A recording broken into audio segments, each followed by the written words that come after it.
મિત્રો અરકાણી રાવલ આજે ગીગાસન પ્રાથમિક શાળામાં વોર્ડ નંબર 2 માં હસમુખભાઈ સાહેબ બીએલઓ તરીકે છે.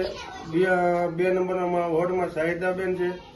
ગીગાસનને અને સોરાણા વિધાનસભા 272 બુથને જાણ કરવાની કે કોઈ પણ કામ હોય, અત્યારે ટેન્ક લગાઈ ગયા છે, જનતા માટે હેરાન ન થાય માટે તે માટે આ શિક્ષકો બહુ મહેનત કરે છે.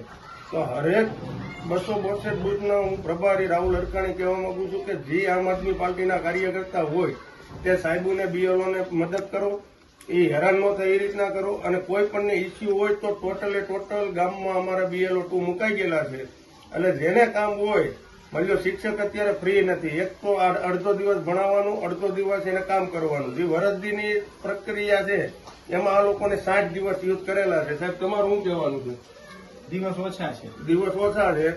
એટલે બધા આમ આદમી પાર્ટીના કહેવાનું કે તમામ BLO ને સપોર્ટ કરો અને આ રીતના વ્યાજબી હક્કું રાખી અને જે માની લો કે BLO નો નવરા હોય તો આપણે થોડીક એની મદદ કરાવી તેવી વિનંતી કરું છું. અને ગીગાસન ગામને તમામને કહું છું, કાંઈ પણ પ્રશ્ન હોય તો આવીને સાહેબને મળી શકો છો. સાહેબ ફ્રી ન હોય. ગીગાસન ગામમાં નિશાળપરામાં જે વસતા દરેક જનતાને કહેવાનું કે તમારા ડોક્યુમેન્ટ કમ્પ્લીટ રાખે, આધાર કાર્ડથી માંડીને ટોટલ. એટલે હસમુખ સાહેબ કે સાહિદાબેન જે તમારા ઘર પાસે આવે તો એને ખોટી ન કરવા અને તરત જ એને ડોક્યુમેન્ટ દઈ દેવા તો એનું કામ ઝડપથી થઈ શકે. સાહેબ તમારે કઈ કેવું હોય તો ઓકે. તો મારો કોન્ટેક્ટ કરી શકો છો. તે માટે જય હિન્દ જય ભારત.